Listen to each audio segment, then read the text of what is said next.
J'adore la symétrie.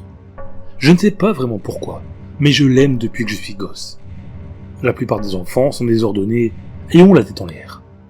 Pas moi. Je savais que tout avait une place et dans ma chambre, tout était à sa place. Mes parents ne l'avaient pas. Mes grands-parents non plus. Aucune personne de ma famille n'avait ça.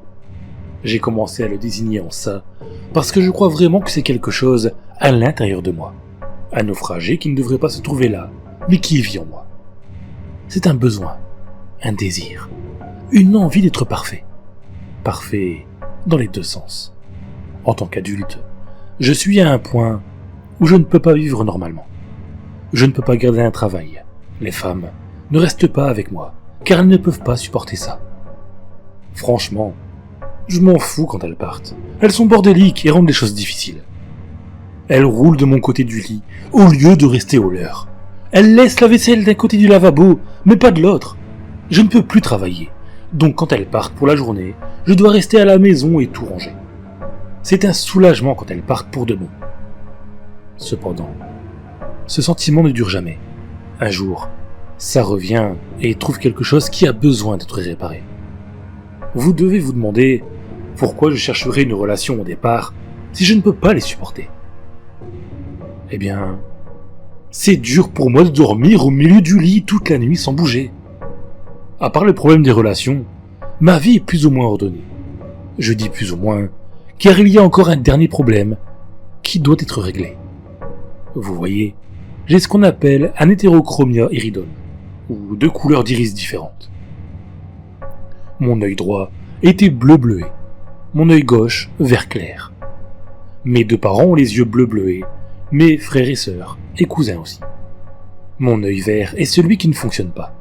Il me rend déséquilibré. À chaque fois que je me vois dans le miroir, ça me fixe. C'est tout ce à quoi je pense maintenant.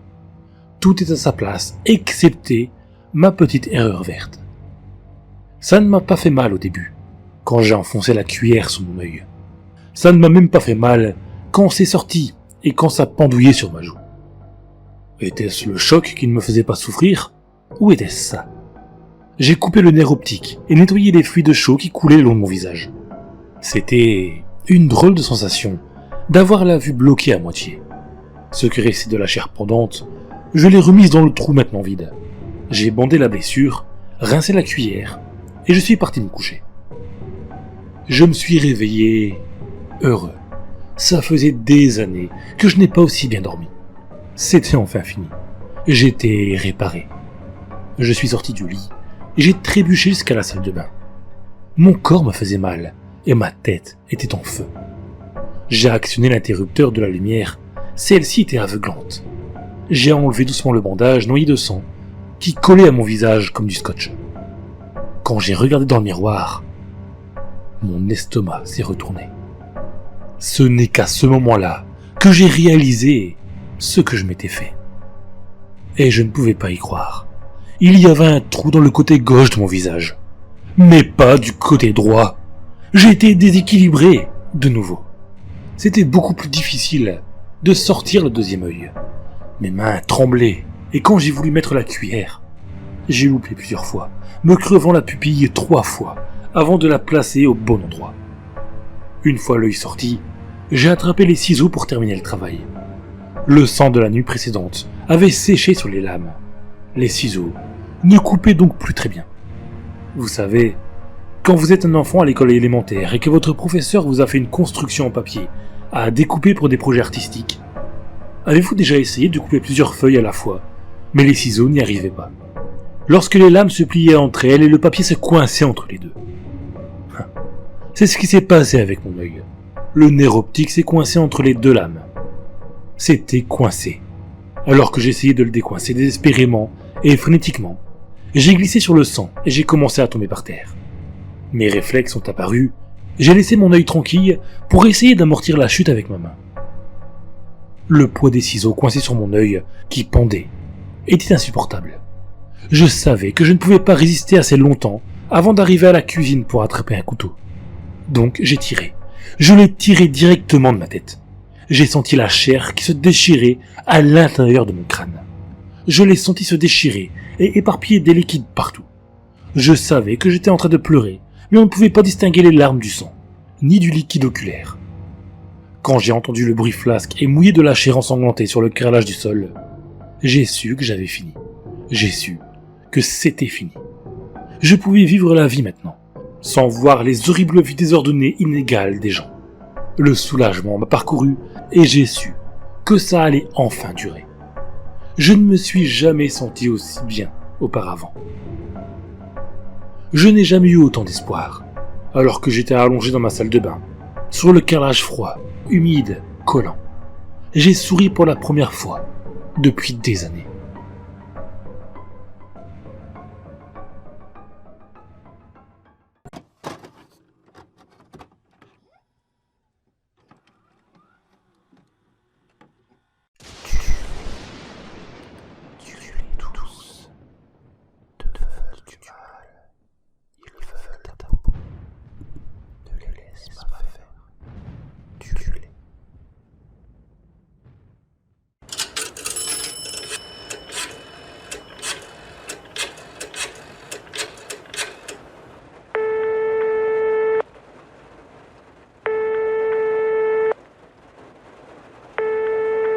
Allô? Papa, c'est moi. Papa, je sais que tu ne veux pas me parler, mais j'ai besoin de... Ils t'ont laissé sortir. Papa, écoute, il fallait que je sorte. Il faut que je te dise comment. Pourquoi? Je n'ai pas de fils. Mon fils est mort pour moi. Je sais que j'ai fait quelque chose d'horrible.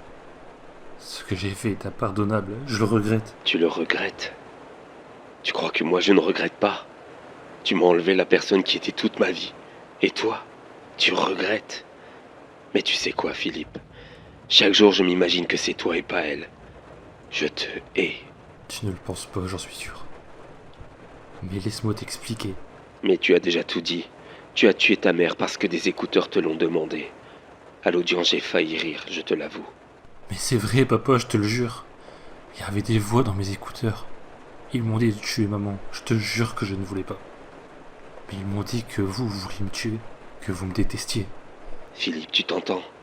Des voix dans tes écouteurs. C'est ridicule. Je pensais que l'hôpital t'aurait aidé, mais non, apparemment. D'ailleurs, comment es-tu sorti? Tu ne devrais pas être dehors avant quelques années. Tu as recommencé?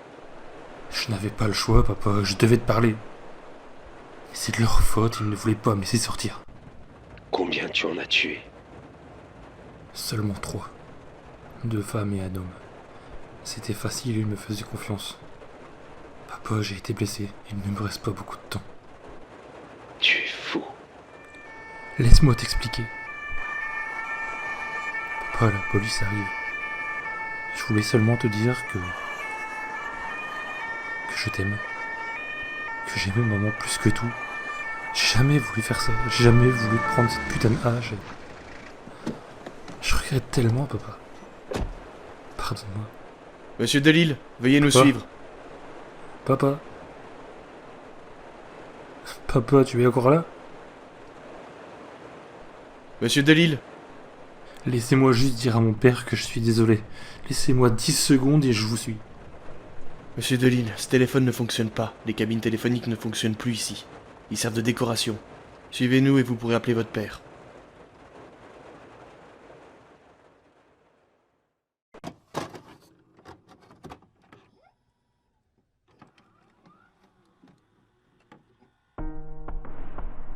Je tiens un blog ayant pour sujet les phénomènes paranormaux. Et il a, sans me vanter, beaucoup de visites. J'ai l'habitude de lire les questions ou problèmes d'internautes en détresse, mais ce qui suit dépasse toutes mes connaissances. Il y a peu, j'ai eu la surprise de recevoir ce mail. Bonjour, j'ai trouvé votre site sur Google, après de longues recherches. J'ai tout de suite su qu'il allait m'aider. Je me permets donc de vous envoyer un message et de vous expliquer mon problème. Récemment, je fus invité au mariage de 2 de mes amis proches. Leur union allait enfin être célébrée après 3 ans de vie commune. Je me réjouissais vraiment pour eux, leur couple idyllique étant un modèle pour moi et mes aventures sentimentales désastreuses. Tous nos amis communs étaient de la partie. Marc et Anna voulaient un mariage fabuleux. Les invités passeraient un aussi bon moment qu'eux. Tout devait être parfait. Et tout le fut. C'était vraiment un magnifique mariage. Durant ce jour merveilleux, je retrouvai Philippe, qui était au lycée avec Anna et moi. Nous étions perdus de vue et le retrouver m'emplit de joie. Il avait été choisi par la mariée comme photographe de la journée. Il faut dire qu'il était très talentueux, chacun de ses clichés capturant l'émotion palpable des scènes auxquelles il se dévouait. Il avait un matériel dit professionnel, un appareil photo réflexe dont il faisait très attention. Il avait sans doute dû coûter très cher, c'est pour cela qu'il hésita un moment lorsque le couple lui demanda de leur prêter pour leur lune de miel. Maladroits comme ils étaient, les jeunes amoureux avaient cassé leur appareil. Ils désiraient absolument avoir des souvenirs pour ce séjour qu'ils estimaient très important. Philippe comprenait cela et s'efforça de leur confier l'objet dont il tenait comme à la prunelle de ses yeux. Le couple partit donc serein en Turquie, avide de sentiments amoureux, de nouveaux paysages et de futurs souvenirs. Pour ma part, je n'avais pas le cœur aussi léger que ça. Mes amis ne me donnaient aucune nouvelle durant leur séjour. Je me disais qu'ils profitaient sûrement et qu'ils n'avaient pas à s'embêter pour moi. Ils me raconteraient tout en rentrant. Ce ne fut pas le cas. Une fois rentrés, les jeunes mariés se cloîtrèrent dans leur maison. Ils n'en sortaient que pour de rares occasions. Dans notre groupe entier d'amis, Philippe fut le seul qui eut le droit de les voir. Il ne répondait plus au téléphone, ni aux mails, n'ouvrait pas lorsqu'on toquait à leur porte. Le photographe put entrer une dernière fois dans leur demeure. Lorsque je lui ai demandé comment se portait le couple, il me répondit qu'il avait juste eu le temps de récupérer son appareil photo. Il dit qu'Anna l'avait mis dehors tout de suite après. Tout cela me paraissait trop bizarre. Que s'était-il passé lors de ce voyage pour que leur comportement change du tout au tout? Ces gens étaient si sociables avant, si ouverts, que les voir si renfermés sur eux-mêmes stupéfiait tout le monde. Je devais en savoir plus à propos de ce changement brusque de comportement. Peut-être que les photos prises durant leur lune de miel m'éclaireraient un peu plus sur ce mystérieux séjour, pensais-je. Philippe dut faire un second effort pour me prêter son appareil photo, afin que je mène l'enquête. Je pris la carte SD et l'insérai dans mon ordi. Ma première surprise fut qu'il n'y avait aucune photo en extérieur. Elles étaient toutes en noir et blanc et semblaient être prises dans une pièce très sombre. Certains clichés me sautèrent aux yeux. Une ambiance très malsaine s'en dégageait. Je sursautai lorsque je vis la photo ci-jointe. Une créature informe semblait cachée sous le jupon de la robe de mariée d'Anna. L'ombre de la chose se faisait très menaçante. Une atmosphère oppressante se dégageait de cette photo. Deux autres clichés me glacèrent le sang. Il s'agit de ceci. Les questions se bousculaient dans ma tête. Pourquoi avoir pris cela en photo? Qui étaient les personnes représentées? L'individu allongé sur le jupon avait des airs de marque, mais je n'en étais pas sûr. Je devais éclaircir ce mystère. J'envoyai donc un énième message au couple, leur expliquant la situation, que j'avais emprunté l'appareil photo de Philippe et que j'avais vu les photos. J'avais perdu presque tout espoir qu'ils me répondent, mais j'eus l'agréable surprise de recevoir très vite un mail de leur part. Tu dois te demander pourquoi ces photos m'ont été prises. Je te dois quelques explications. La robe que je portais lors du mariage a été achetée à bas prix dans une boutique ésotérique dont je ne me souviens même plus, dans les coins malfamés de la ville. Elle était magnifique comme tu as pu le constater. Il était tard, le budget mariage était très serré. Je devais faire des économies.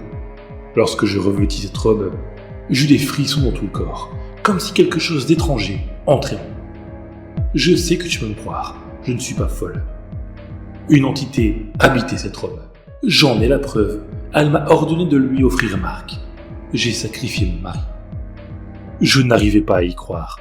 L'homme inerte, allongé sur le jupon, était en réalité le cadavre de Marc. J'étais tellement sous le choc que je ne lus pas directement la suite. Regarde comme cette robe était belle, maculée du sang de mon amour. Elle est d'une magnificence inégalée. Cette entité veut se propager partout.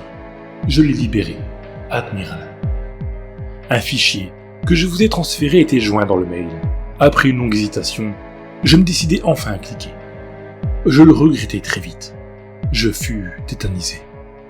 Je me hâtais de supprimer les fichiers morbides de l'appareil de Philippe sur mon ordi, après avoir pris soin de les héberger.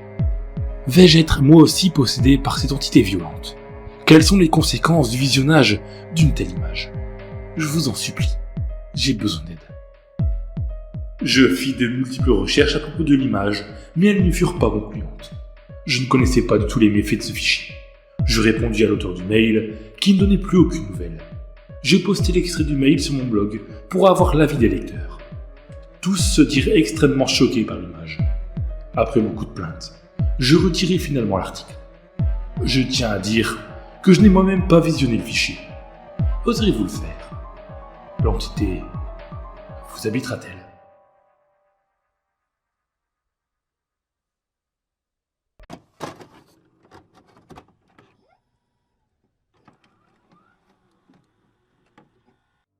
Cathy, une adolescente lycéenne en Californie, est embauchée un soir par un couple pour s'occuper de leur petite fille Kim, âgée de 6 ans. Les deux parents souhaitaient passer cette soirée d'Halloween en tête-à-tête, loin des cris et des costumes des enfants qui passeraient éventuellement réclamer des friandises. Qu'à cela ne tienne, même si cela signifiait ne pas être avec ses amis en cette nuit très spéciale, s'occuper d'une enfant ne la dérangeait pas. Par ailleurs, la petite s'avérait être adorable. Après que les parents soient partis et qu'elles aient regardé un de ses dessins animés préférés, les deux filles passèrent à table. Vint le moment du dessert. Cathy débarrassa les assiettes, puis se tourna vers la petite fille. Alors, qu'est-ce que tu voudrais comme dessert maintenant ? Kim ne mit pas longtemps à se décider. De la glace. À la vanille, s'il te plaît, Cathy. La babysitter lui esquissa un sourire et lui demanda. Ok. Tu sais où tes parents l'arrangent ? Au sous-sol. Cathy se dirigea vers la porte que la fillette lui avait indiquée. La pièce était plongée dans un noir absolu, comme si la nuit dehors ne l'était pas assez. Elle entreprit de descendre l'escalier à tâtons, s'appuyant sur le mur à la recherche de l'interrupteur. Ce n'est qu'une fois arrivée en bas qu'elle sentit le contact du bouton sous ses doigts. Un flash l'aveugla un bref instant avant que la clarté ne s'atténue. L'ancienneté de l'ampoule se faisait sentir, mais elle éclairait suffisamment pour se diriger dans la pièce. Cela dit, c'était un vrai débarras. Cathy tomba sur le congélateur, plongea sa main au milieu de différents produits et en sortit le pot de crème glacée. Au moment de quitter les lieux, elle remarqua quelque chose sur sa droite. Une fenêtre donnait une vue sur le jardin, faiblement éclairée par la lueur d'un réverbère. Une silhouette se tenait au centre, immobile. Elle fixait la direction du réverbère, faisant dos à la fenêtre. Mais Cathy devina la silhouette d'une fille aux longs cheveux blonds, portant quelque chose sur son visage. Bien que surprise, elle ne prêta pas plus de temps à ce détail. Les enfants déguisés remplissaient les rues ce soir après tout. L'adolescente remonta les marches, prit un bol et servit 2 généreuses boules de glace à la jeune fille, ravie. Mais tu as oublié la crème fouettée. Amusée par la réaction de l'enfant, Cathy fit mine de prendre un air abasourdi. Bah oui, je suis bête. Et elle est où ? Au sous-sol. Elle se rendit à nouveau dans la pièce, alluma l'ampoule, se dirigea vers le frigidaire et se saisit de la bombe de crème. Alors qu'elle se tenait au pied des escaliers, la forme de la fenêtre happa son attention. La silhouette qu'elle avait aperçue était toujours là, mais cette fois, elle fixait la fenêtre, et elle s'était rapprochée, suffisamment pour que l'ampoule du sous-sol l'éclaire faiblement. C'était bien une fille. Le visage caché derrière un masque des plus déconcertants, rouge et noir, les yeux fins et sombres, fendus d'un sourire exhibant des crocs abominables. Cathy pressa le pas. Elle garnit le bol de crème et posa la bombe sur la table. Kim se tourna de nouveau vers sa babysitter. Et est-ce que je pourrais avoir de la sauce au chocolat, s'il te plaît, Cathy? Laisse-moi deviner. Elle est au sous-sol, non ? Elle la fixa d'un air candide. Il n'en fallait pas plus pour comprendre la réponse. Une fois encore, elle descendit les marches, trouva l'armoire dans laquelle la mère rangeait les ingrédients divers, s'empara du flacon de chocolat et fit demi-tour. Mais au moment où elle s'apprêtait à sortir, un objet au sous-sol la fit trébucher. Elle se rattrapa de peu à la rambarde des escaliers, retenant un juron dans sa bouche. En se redressant, son regard se posa sur la fenêtre. L'enfant s'était à nouveau rapproché. Elle était près, si près qu'elle semblait collée à la vitre, exposant les détails de son masque hideux. Mais ce qui retient l'attention de la jeune femme, c'était le couteau de boucher que l'enfant serrait dans sa main. Un frisson parcourut l'échine de Cathy. Elle se sentait vraiment mal à l'aise. Arrivée en haut des escaliers, elle souffla pour se calmer, puis tendit le flacon à la fillette. Tadam ! J'espère que mademoiselle est contente. Merci, Cathy. Mais Il manque encore les vermicelles. Maman me met toujours des vermicelles. Face au regard déconcerté que lui lançait l'adolescente, elle répliqua un sourire angélique qui vint illuminer son petit visage, jusqu'à ce que l'expression de sa babysitter s'atténue. Bon, d'accord. Mais c'est la dernière fois, hein? Tremblante, Cathy descendit rapidement les escaliers et alluma l'ampoule. Elle ne put s'empêcher de jeter un coup d'œil à la fenêtre. L'enfant avait disparu. Elle parvint à reprendre peu à peu son calme et chercha les vermicelles dans l'armoire, puis gravit les marches qui menaient à la cuisine. Une simple farce. Le sachet de vermicelles heurta le sol, déversant son contenu sur le paquet, et un cri d'effroi échappa de sa bouche quand elle découvrit Kim, la tête enfoncée dans son bol, un épais flot de sang s'écoulant le long de sa chaise pour se répandre sur le sol en une flaque écarlate, s'échappant de sa gorge tranchée vive. Les parents de la fillette ne tardèrent pas à rentrer, suivis de peu par la police. Ils trouvèrent l'adolescente terrorisée dans un coin du salon, arrivant à peine à balbutier quelques mots. Alors que les agents de police étaient parvenus à la calmer un peu et s'apprêtaient à l'interroger, la mère, toujours en proie à son désespoir, s'approcha de l'adolescente et lui demanda ce qui s'était passé. L'adolescente parvint tant bien que mal à décrire le déroulement de la soirée. Le repas, la glace, le sous-sol, la fenêtre et la fille qu'elle avait observée tout ce temps. Les yeux remplis de larmes de la mère se troublèrent d'une expression d'incompréhension et de doute, avant qu'elle ne parvienne à murmurer qu'il n'y avait jamais eu de fenêtre au sous-sol, seulement un miroir sur le mur.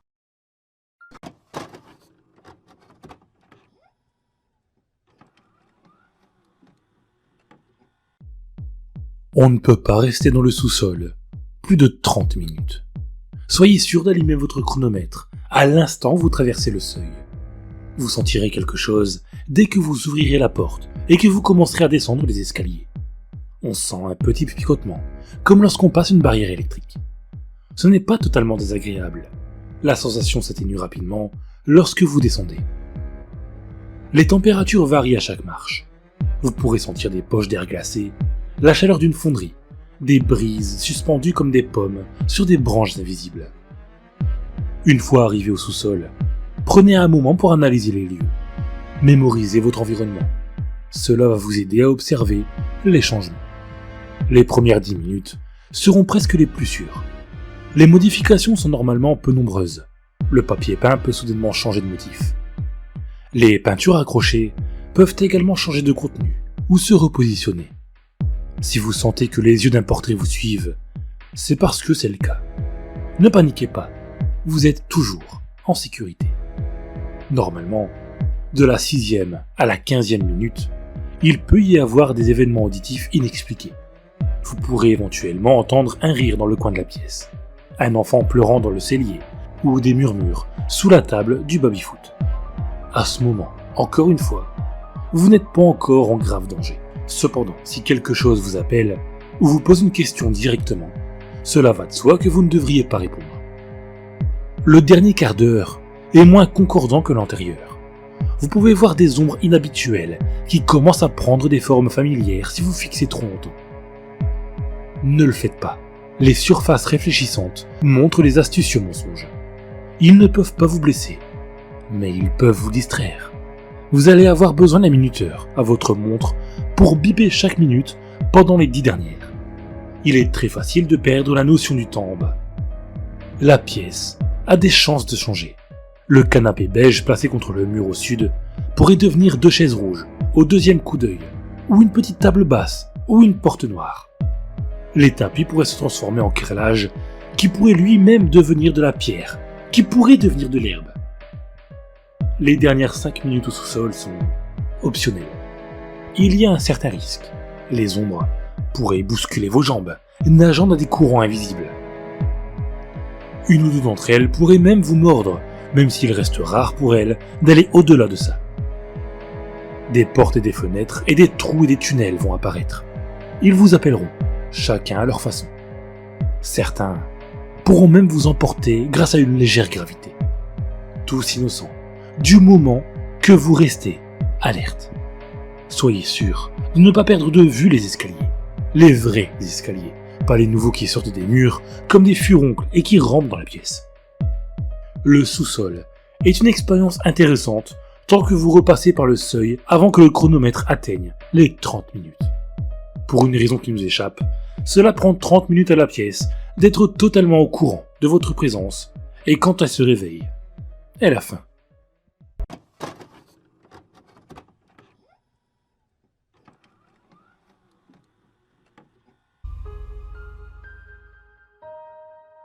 J'aime ma femme, Lily. Je l'aime affectueusement. Elle a toujours été ma meilleure amie. J'ai été dépourvu d'amour et de tendresse la plus grande partie de ma vie, jusqu'à ce qu'elle arrive il y a 8 ans. J'en ai été désespérément amoureux. Nous sommes mariés depuis 5 ans maintenant. Vous savez que vous aimez quelqu'un quand vous êtes prêt à faire n'importe quoi pour cette personne. Je ferai n'importe quoi pour Lily. Si elle dit que le ciel est rouge, il est rouge. S'il ne l'est pas, je le peindrai en rouge. Nous avons eu une magnifique fille le 28 mars, il y a 3 ans. Nous l'avons appelée Dorothée, comme l'arrière-grand-mère de Lily. C'est là que les choses ont commencé à être bizarres. Un matin, ma bien-aimée Lily s'est levée et a dit « J'ai besoin de te dire quelque chose. Je ne peux pas le garder pour moi plus longtemps. Je ne m'attends pas à ce que tu comprennes, mais tu es la seule personne en qui je peux avoir confiance. » Au début, j'ai cru qu'elle rigolait, mais elle transpirait abondamment, et ses yeux me disaient qu'elle ne me faisait pas une blague stupide. « Oui chérie, qu'est-ce qu'il se passe ?» J'ai des visions et je peux voir dans le futur. Elle a dit, ses lèvres tremblaient à chaque mot. « Attends, comme un médium ?» j'ai demandé. Je ne sais pas, je l'ai toujours gardé pour moi, mais je crois que je l'ai depuis ma grossesse. Je n'ai rien dit de ça à personne. Mais chérie, tu es une athéiste, qui est fière de croire en la logique et les faits par-dessus tout. Je pensais que nous étions tous les deux comme ça. Penses-tu vraiment que tu peux voir dans le futur ? Tu n'as pas à me croire pour l'instant. Je ne me croyais pas non plus. Je sais juste que j'ai ce don maintenant. J'ai ces visions en regardant certaines personnes et endroits. Et elles se réalisent. Elles se réalisent toujours. J'ai essayé de garder ça pour moi, mais après ce que j'ai vu aujourd'hui, je devais te le dire. Ta mère va mourir demain. Quoi ? Qu'est-ce que tu dis ? Oui, va juste là-bas maintenant. Ne pose aucune question. Ma mère vivait avec ses sœurs hors de la ville. C'était à 4 heures d'ici en voiture. J'espérais vraiment que Lily se trompait, mais je ne voulais pas prendre le risque. Je suis sorti. Jusqu'à ce jour, je ne peux expliquer ce qu'il s'est passé après, mais ça m'a certainement fait croire que ma femme était médium. Quand j'étais à 1 heure de sa maison, j'ai reçu un appel de la sœur de ma mère qui me disait que ma mère avait glissé et était tombée dans la salle de bain. Elle est morte instantanément. Lily avait raison. Ce n'était pas une coïncidence. Durant les jours qui ont suivi, Lily a eu des visions de choses mineures, comme ce que j'obtiendrais au travail, qui allait nous rendre visite pendant le week-end, quel cadeau de Noël je lui ai acheté, et j'ai caché, et elle avait raison, à chaque fois. Nous avons appris à vivre avec, lentement, sauf les visions qui étaient tragiques, comme quelqu'un de proche qui était viré ou mourait. Je n'ai pas cru à ça au cours de ma vie, mais c'était dur de continuer à ne pas le croire, quand vous voyez ces choses arriver avec vos propres yeux dans votre propre vie. Je lui avais demandé pourquoi elle ne m'avait pas parlé de son don plus tôt, mais elle m'a dit qu'elle ne savait pas, ça avait commencé seulement lorsqu'elle était enceinte. J'aimais toujours Lily, et je l'aimerai toujours, ça ne changera jamais. Si elle me disait que le ciel est rouge, il est rouge. S'il ne l'est pas, je le peindrai en rouge. Tout s'est bien passé pendant un moment, et j'aimerais croire que c'était le moment de notre vie que nous étions vraiment heureux. J'aimais Lily et ma magnifique fille Dorothée. Lily aimait Dorothée et passait la plupart de son temps à jouer avec elle. Elles étaient adorables toutes les deux. Ça comblait mon cœur de bonheur chaque jour. Nous étions heureux, amoureux, et élevions une magnifique enfant. Elle, avec son don de médium, était juste un bonus à ce stade. Cependant, toutes les histoires d'amour ne finissent pas bien. La nôtre n'était malheureusement pas une exception. L'année dernière, Dorothée est morte à cause de problèmes cardiaques qui n'ont pas pu être soignés. Lily était dévastée, tout comme moi. C'était la plus triste période de nos vies, et je savais que je devais être fort pour elle. J'étais sa seule épaule pour pleurer. Mais la plupart du temps, je craquais seul dans la chambre quand j'étais sûr qu'elle n'était pas à proximité. Je n'ai jamais pu m'en remettre, et je savais que Lily n'a pas pu non plus. Elle passait ses nuits à pleurer et me serrer. Elle passait ses matins à se réveiller et à pleurer. La plupart du temps, j'essayais de la calmer, mais certains jours, quand mon cœur ne pouvait pas supporter l'insupportable douleur de notre perte, nous nous serrions et pleurions. Notre vie parfaite était terminée. Les semaines passaient comme ça. Lily mangeait peu et arrêtait de sortir de la maison complètement. Je ne pouvais pas supporter de la voir triste, mais il n'y avait rien que je pouvais faire. J'étais sûr que quelque chose à l'intérieur de Lily était brisé. Elle n'était plus la même personne depuis. Elle ne parlait pas pendant des jours et des nuits, elle pleurait. Elle regardait le berceau de Dorothée et pleurait. À chaque fois qu'elle le regardait, elle pleurait. J'ai essayé d'être là pour elle. Je l'aimais toujours plus que n'importe qui. Et la voir dans un tel malheur m'a rappelé les temps heureux que nous avions tous les deux pris pour acquis.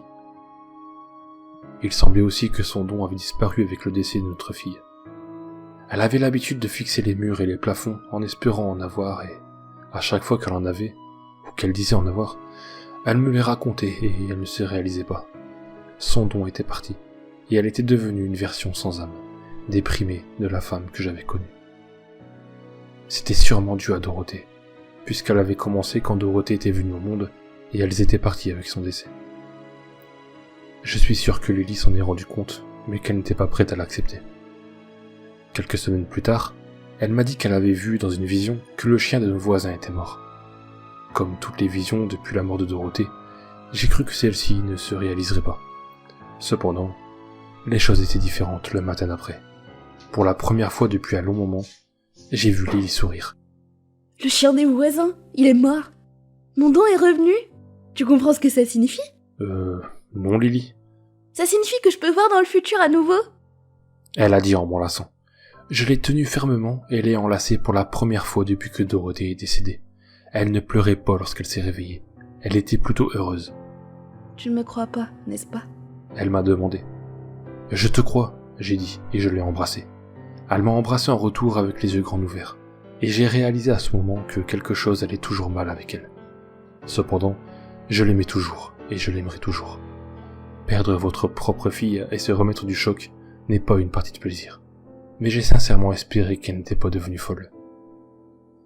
Les jours qui ont suivi se sont passés normalement. Lily était moins contrariée. Le retour de son don avait l'air d'avoir amené une nouvelle lueur d'espoir dans sa vie. Elle m'a dit que dans l'une de ses visions, elle a vu son frère mourir dans la semaine. Son frère était une sangsue pour ses deux parents, et il était évident que Lily voulait sa mort. « Es-tu sûr que c'est une vision et pas juste un fantasme ?» j'ai dit, m'attendant qu'elle rigole à la blague. Non, il mourra. Elle a dit d'une voix forte. Son frère est bien mort et la police recherche toujours le meurtrier. Quelqu'un l'a apparemment poignardé dans la gorge et l'a laissé mourir dans sa voiture. Quand la police est venue chez nous pour nous poser des questions, Lily m'a lancé un regard que je n'oublierai jamais. Pendant que la police ne regardait pas, elle m'a regardé avec un sourire jusqu'aux oreilles. Elle n'avait jamais aimé son frère, mais même après la nouvelle de sa mort, elle n'était pas affectée. La police est partie, mais ils cherchaient toujours. J'espérais juste qu'ils ne reviendraient pas toquer à la porte. Je crois que Lily est plus heureuse. Elle me parle plus et ne pleure plus. La semaine dernière, Lily m'a dit qu'elle avait vu Monsieur Hudson mourir. Effectivement, il est mort le lendemain d'un couteau planté dans sa colonne vertébrale. J'ai vu Lily heureuse à nouveau quand elle l'a su. Je n'aurais jamais imaginé que l'amour de ma vie soit heureuse en entendant que des personnes mouraient. Maintenant, elle avait l'air de s'y attendre, et c'était la seule chose qui comptait pour elle. Le fait que les personnes qu'elle connaissait, qui vivaient à un pâté de maison à peine, mouraient brutalement, ça n'avait pas l'air de la déranger. C'était comme si maintenant, elle savait qu'ils étaient morts lorsqu'elle me racontait sa vision. Ça pourrait paraître bizarre que la plupart des prédictions de ma femme sur les gens qui mouraient se concrétisaient par leur assassinat. C'était aussi une coïncidence bizarre que ces personnes étaient des personnes qu'elle n'aimait pas beaucoup. Ou plutôt, qu'elle n'aimait vraiment pas. Alors je sais ce que vous pensez sûrement. C'est elle. Elle a tué ces personnes pour réaliser ses visions parce qu'elle est devenue folle après le décès de Dorothée. Mais j'ai toujours aimé ma femme. Je sais que quoi que Lily soit, elle n'est pas une meurtrière et n'est pas capable de faire ça. Je sais qu'elle n'est pas une meurtrière. Elle n'en est pas une. Parce que je le suis. Empoisonner un chien et poignarder 2 hommes dans le noir était facile, et je ferai tout pour elle. Je vais continuer de réaliser toutes ces visions, si c'est ce qu'il faut faire, pour que je puisse voir un sourire sur son magnifique visage. Comme je l'ai dit, je ferai n'importe quoi pour elle. Si elle dit que vous allez mourir, vous mourrez. Je m'en assurerai. J'en ferai une affaire personnelle. Si elle dit que le ciel est rouge, il est rouge. S'il ne l'est pas, Je le peindrai en rouge. Avec votre sang.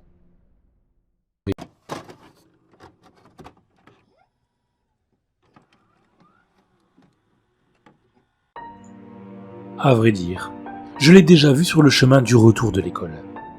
Il avait l'air sale et perturbé, et nous fixait droit dans les yeux alors que le bus passait devant. On s'est même moqué de lui, sûrement pour nous faire croire que nous n'avions pas peur. Il n'était vraiment pas à sa place dans notre banlieue de classe moyenne, donc sa seule présence semblait être dangereuse. D'où notre panique quand nous trois sommes descendus à notre arrêt de bus et l'avons vu dans un angle de rue, en train de regarder dans notre direction. Il était entre nous et nos maisons, et le bus était déjà parti. On a donc couru dans les buissons dans un jardin à côté. Nous n'étions pas sûrs qu'il nous ait remarqués, mais nous avons regardé au travers des feuilles, et nous l'avons vu, traquant nos traces, murmurant sans cohérence. Tim, mon voisin, a insisté sur le fait d'avoir aperçu un grand couteau dans les vêtements en lambeaux de l'homme. Danny, un gosse récemment arrivé dans le coin que je connaissais à peine, a insisté sur l'imagination de Tim, que ses lunettes ont du mal à refléter le soleil ou quelque chose comme ça. Malgré tout, nous étions terrorisés et le trottoir nous le conduirait droit sur nous. Ce fut Tim qui a craqué et a couru en premier tout en restant discret. Je l'ai suivi, mon cœur battait la chamade alors que nous plongions dans les ténèbres, d'un porche d'une maison proche mais inconnue où nous nous cachions. Alors que nous pressions nos corps contre la terre, le bois crasseux s'est pressé contre nos dos, nous donnant à peine de l'espace pour respirer. Depuis notre cachette, nous pouvions voir l'homme perturbé tourner au jardin devant nous et commencer à chercher partout, battant les buissons et murmurant de colère. Je me suis rendu compte que Danny n'était pas avec nous, mais je n'ai pas vu où il était parti. Tim avait perdu ses lunettes dans les buissons. Il était recroquevillé, terrorisé et presque aveugle dans l'ombre près de moi. Nous sommes restés ici silencieusement en attendant. Quelquefois, quand je pensais que la voie était libre, des bruits de pas se faisaient entendre sur le porche au-dessus de nous. À un moment, Tim a presque éternué, mais j'ai couvert sa bouche et son nez de pure peur. Nous avons entendu tellement longtemps que les couleurs du ciel ensoleillé ont commencé à changer. Nous n'avions pas entendu l'homme chercher depuis un moment. Je m'apprêtais donc à jeter un coup d'œil quand des pas ont retenti et un bruit sourd a frappé le bois juste au-dessus de nous. Une demi-seconde plus tard, le visage de Danny est apparu en face de nous, à la renverse, et il nous a regardés au travers du treillis. Un regard choqué et surpris a traversé son visage après nous avoir finalement retrouvés. Il a murmuré quelque chose, mais je n'ai pas pu entendre. Il avait l'air de dire « Approche-toi ». Donc, j'ai deviné que l'homme horrible était encore dans le coin et que nous devions rester silencieux. Je me suis donc avancé doucement. Les traits effrayés du visage de Danny ont augmenté alors qu'il continuait d'indiquer quelque chose au-dessus de nous. Bizarrement, et je n'ai toujours pas pu l'entendre, ses yeux avaient l'air de baisser alors que je m'approchais un peu plus. Je me suis arrêté, effrayé, et je me suis reculé. Tim a articulé « Qu'est-ce qu'il a dit ?» Et j'ai juste secoué ma tête, complètement choqué. Danny n'avait pas communiqué « Approche-toi ». Il avait murmuré « Il est ici ». Le clochard s'était assis sans le savoir juste au-dessus de nous. Il attendait, car il savait que nous étions quelque part dans ce jardin.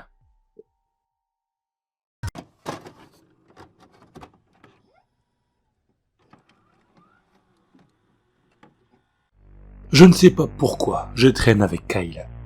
Il est un peu nul comme personne. Son boulot consiste à arnaquer jusqu'au dernier sou des familles endeuillées. C'est un peu triste de voir à quel point les personnes peuvent être désespérées. Ils veulent juste parler à la personne qu'ils ont perdue. Ils s'accrochent aux mots vagues de Kyle, croyant naïvement à ce qu'ils entendent. Est-ce qu'une personne de votre famille a la lettre E dans son prénom? Je commence à avoir la poitrine qui serre. Je ne peux plus respirer.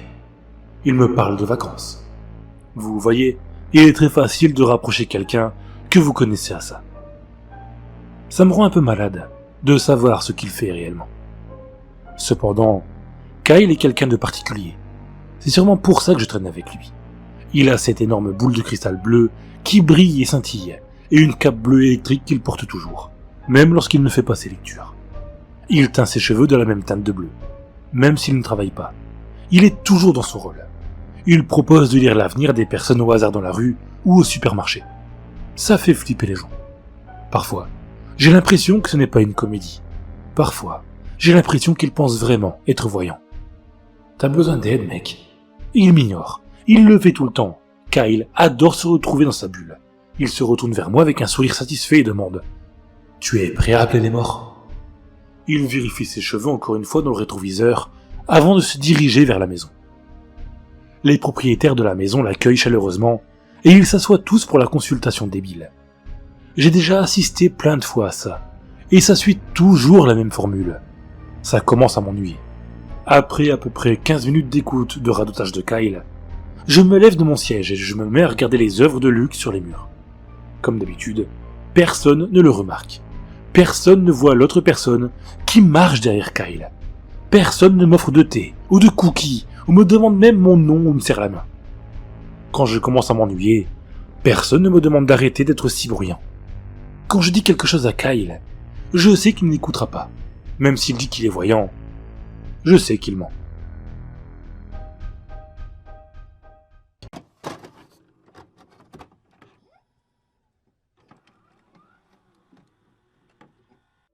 Si vous avez vu le titre, vous savez à quoi vous attendre. Et vous devriez passer votre chemin, si vous préférez éviter le sujet. Je comprendrai. Le deuil est une chose étrange. Le professeur Farina m'avait appris ça pendant ma prépa, et je n'avais jamais compris ça jusqu'à aujourd'hui. Pour ma femme, ça se traduit par une colère irrationnelle. Elle est en bas en ce moment même, sûrement en train de maudire mon nom. Pour moi, ça s'est manifesté par un besoin de me tenir occupé. Mais je n'ai plus de papier à organiser, ni de surface à nettoyer. Donc je suis venu ici pour écrire toute l'histoire de la vie de mon fils. Je m'excuse d'avance si c'est un peu décousu, mais tout cela est vieux. Alors je dois me concentrer pour me souvenir de tout ce qu'il s'est passé jusqu'à cet événement. Mon plus grand échec. Mon idole, Skyner, a dit un jour, un échec, c'est pas toujours une erreur. Il peut être tout simplement le meilleur qu'on puisse faire dans les circonstances. Mais j'ai pourtant l'impression d'avoir fait beaucoup d'erreurs. Quand mon fils est né, c'était comme si j'avais enfin trouvé ma raison d'être. J'avais eu plusieurs emplois avant. J'avais même ce que je pensais être une carrière respectable. Mais rien ne m'avait jamais réellement intéressé. Rien n'avait jamais retenu mon attention comme ce petit visage chérubin l'avait fait. Nous avions prévu de confier Isaac aux parents de ma femme 4 jours par semaine pour qu'elle puisse retourner à son travail rapidement, et moi au mien. Mais une semaine de congé de paternité semblait trop courte pour moi. J'ai donc décidé que nous pourrions renoncer au confort que nos 2 revenus permettaient d'avoir. J'ai pris la décision de devenir un homme au foyer. L'université n'a pas été enchantée à l'idée de perdre un de ses professeurs titulaires. Mais je suis resté inflexible. Je finirai le semestre en cours, et ce serait alors la fin de ma carrière universitaire. Est-ce que cela a été douloureux d'abandonner mon diplôme durement obtenu et mon ancien job de rêve? Bien sûr. Mais ce fut l'échange d'un trésor rare contre un trésor unique. Beaucoup de gens ont des diplômes en psychologie. Beaucoup de gens sont titulaires. Mais Isaac était unique en son genre. Quelqu'un d'autre pourrait bien devenir le prochain James Hold. Moi, j'avais trouvé un but supérieur. Avoir convaincu ma femme de me laisser rester à la maison s'est révélé être une bonne chose. Isaac a eu une enfance difficile, et il avait besoin d'un guide. Bébé, c'était un ange. En grandissant, il s'est avéré beaucoup moins facile à vivre. Des années d'études et d'enseignement en développement humain ne m'avaient pas préparé aussi bien que je l'avais espéré. Il y a des jours où je me suis demandé si j'étais vraiment fait pour être père. J'admets même avoir regretté d'avoir quitté mon travail par moments. C'était bref, et toujours suivi par un sentiment de culpabilité. Mais c'était là. La vérité pure et brute, et que je ne suis pas, ou n'étais pas, un père parfait. Alors que j'avais presque atteint mon point de rupture, que la pensée d'un autre jour rempli de crises de colère et de couches sales m'était devenue insupportable, Isaac a totalement changé de comportement. Ce changement est arrivé après une terrible blessure. La seule qu'il a eue dans toute sa vie. Sa mère a toujours pensé que quand il est tombé et s'est cogné la tête, si fort qu'elle a eu besoin de points de suture, il a gardé des séquelles. Je ne pensais pas que c'était si grave que ça, mais je dois admettre qu'il y a eu une grande amélioration après ce jour. Et même si avant ça je n'avais jamais été capable de lui en vouloir très longtemps, j'ai été encore plus indulgent après avoir vu son regard de chien battu et ses yeux meurtris. En fait, après avoir eu peur de le perdre, je n'arrivais plus à avoir la force de le discipliner. Heureusement, je n'ai eu que rarement l'occasion de le faire. Alors que ces 2 premières années tombaient dans l'oubli, Isaac se transformait en enfant modèle. Ses crises ont disparu, et le garçon obstiné et capricieux qu'il était est devenu aussi doux que n'importe quel parent aurait pu l'espérer. Il mangeait ses légumes, il rangeait sa chambre, ne laissait plus traîner ses jouets, et il avait transformé ma vie de père en réel bonheur. Voir son grand sourire le matin me rendait toujours joyeux. Je ne vous cache pas que j'avais peur qu'il change encore en grandissant et en entrant à l'école. Ma femme me traitait de maman poule, à moitié en rigolant, à moitié agacée pour mon inquiétude. Ceci dit, après sa première année à l'école, elle a commencé à être d'accord avec moi. Notre fils, si bien élevé, risquait de redevenir la petite peste qui nous avait causé tant de problèmes. Nous avons alors décidé de passer à un système d'école à la maison. Ma femme s'inquiétait, mais je ne savais pas pourquoi. Après tout, j'avais de l'expérience dans l'enseignement, et j'avais toutes les qualifications nécessaires pour l'éduquer chez nous. Je pense qu'elle avait peur que sa croissance émotionnelle et sociale soit impactée si nous le retirons du système scolaire. Cela n'a pas été le cas. En fait, il s'est épanoui encore plus en étudiant à la maison que quand il était à l'école. Je m'assurais de l'emmener régulièrement à des groupes d'école à domicile et à des événements sociaux, et j'ai essayé de le laisser garder contact avec les amis qu'il s'était fait à l'école. Au niveau des études, il excellait.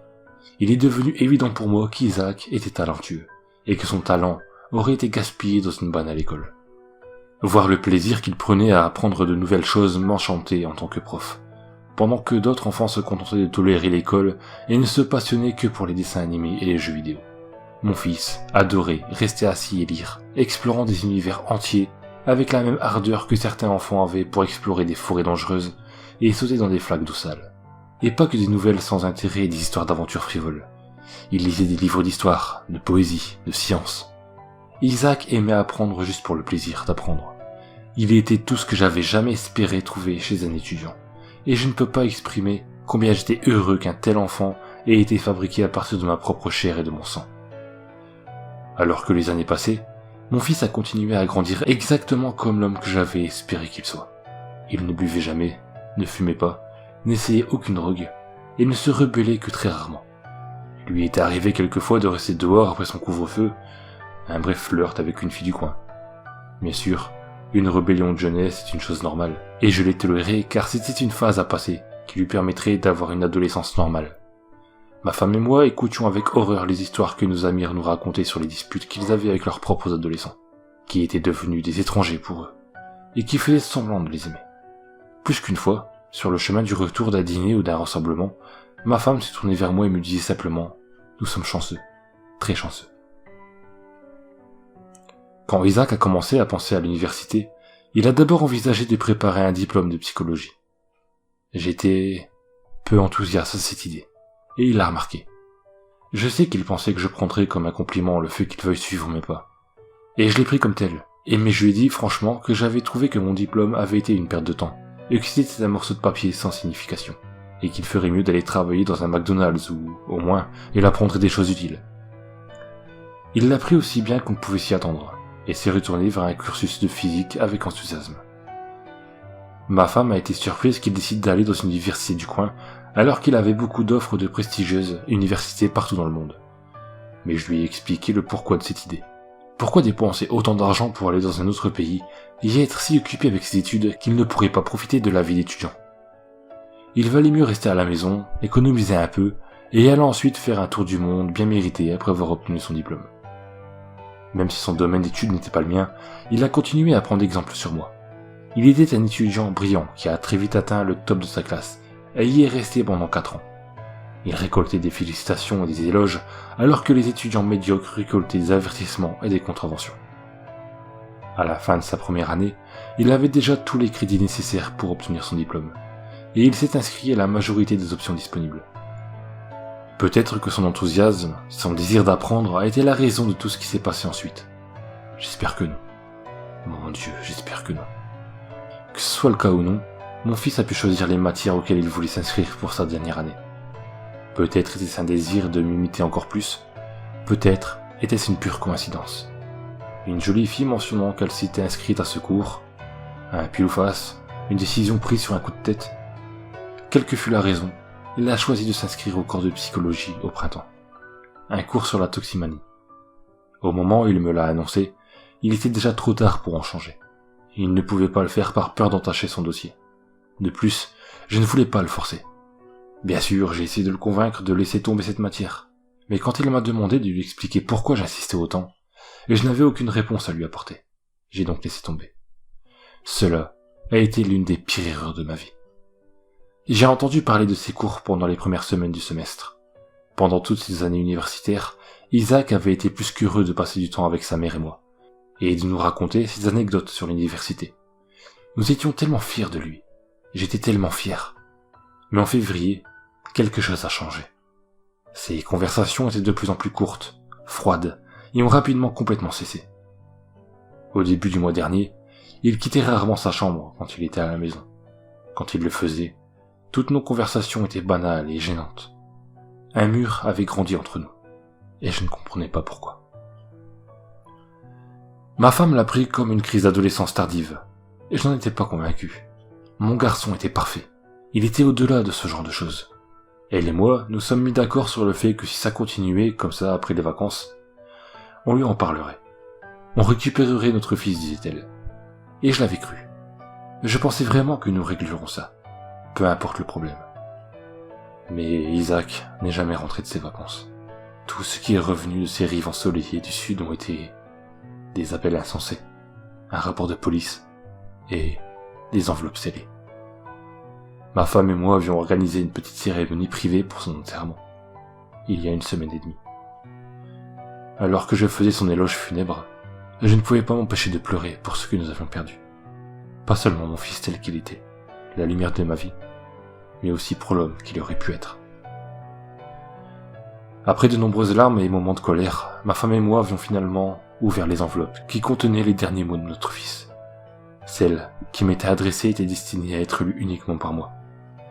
Mais je vais vous la lire ici pour que vous puissiez comprendre. C'est trop dur de supporter ça seul.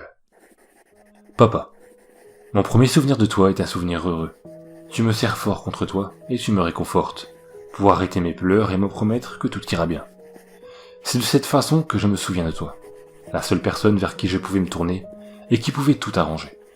La seule personne qui prendra ma défense, qui me protégera quoi qu'il arrive. Je voulais être comme toi, et tu voulais que je sois encore meilleur. C'est pour ça que tu m'as encouragé, je pense. D'une certaine façon tordue, je pense que tu le croyais honnêtement. Peut-être même que tu le crois encore. Que tout ce que tu as fait était pour mon bien. Je sais, papa. Je sais ce que tu as fait.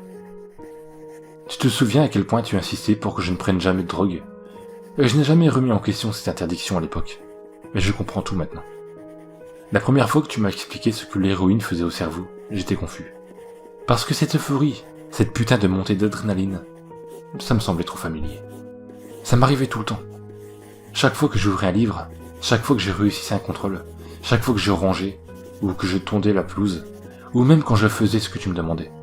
J'avais cette montée d'adrénaline que ton bouquin décrivait comme une conséquence d'un opiacé. J'ai pensé que c'était peut-être mon corps qui sécrétait naturellement toutes ces réactions. Alors j'ai fait des recherches. Et documentaire après documentaire, livre après livre, je me suis rendu compte que ce n'était pas juste mon imagination. Je me suis alors dit que j'étais peut-être une sorte de monstre de la nature qui était naturellement euphorique après avoir fait des bonnes actions. Peut-être. Mais une montée d'adrénaline qui favoriserait les études et l'alimentation saine aussi fortement que l'héroïne et le sexe? Putain, c'est assez improbable. Je sais que tu dois être surpris de me voir jurer. Je suis aussi surpris de l'écrire, crois-moi. Ce n'est pas comme ça que tu m'as élevé. Le fait est, papa, que j'essaie de me faire abstraction de la manière dont tu m'as élevé. J'ai fait un scanner, juste pour vérifier qu'il n'y avait rien d'anormal. Et qu'est-ce qu'ils ont trouvé? Aucune tumeur. Pas de glande pituitaire surdéveloppée. Et rien d'inhabituel, si ce n'est le gros tas de fils branchés dans mon cerveau. J'ai appelé maman et je lui ai demandé si j'avais déjà eu une opération de cerveau quand j'étais enfant. Et j'étais terrifié. Mais je voulais croire que j'avais tort. Qu'il y avait une explication. Mais non, m'a-t-elle dit. Jamais. Juste quelques points de suture quand j'étais tombé enfant. Que papa pourrait m'en dire plus, puisqu'il était à côté. Le médecin voulait que j'aille au commissariat, ou que je reste pour faire plus de tests. Je leur ai dit que je devrais y réfléchir, et je l'ai fait. Mais j'y ai pensé, et j'ai réalisé quelque chose. Je ne sais pas qui je suis. Toute ma vie, tu étais en train d'appuyer sur un bouton et de me dérégler mon cerveau pour que je pense que j'étais heureux. Et à chaque fois que je faisais quelque chose qui te rendait heureux. Ranger ma chambre? Zap. Faire la vaisselle? Zap. Faire mes devoirs? Zap. Et petit à petit, tu as fait de moi le parfait petit soldat à son père. Est-ce que je suis comme tu voulais que je sois, papa? Est-ce que je suis aussi parfait que tu l'espérais quand tu as mis ce putain de truc dans mon cerveau? Je ne sais pas qui je suis. Je suis ta putain de poupée. Tu as tué la personne que j'aurais dû être. La personne que j'aurais pu être. Tu m'as tué et remplacé par la personne que je suis maintenant.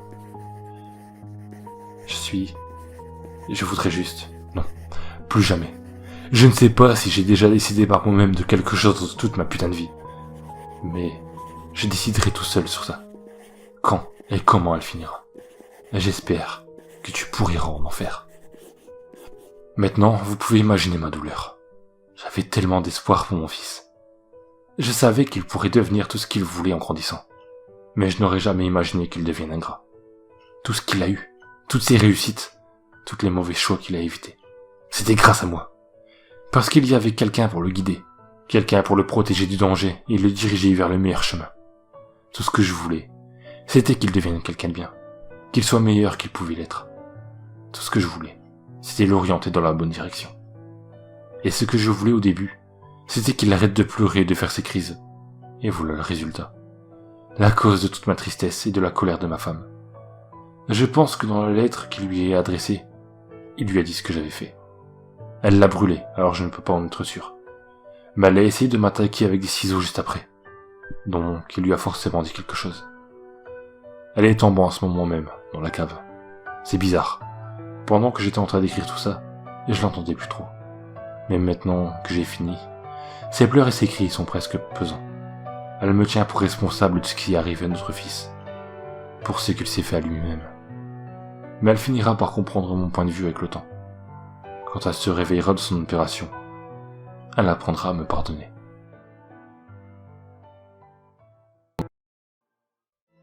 Les monstres relèvent ce fameux soir où les gens s'amusent et se déguisent, les âmes finissent morcelées, scellées lorsque l'enfant se brise. Horreur, mystère, un banc glacial, fait trembler jusqu'en Antarctique. Légendes urbaines, creepypasta, c'est l'heure du récit fantastique.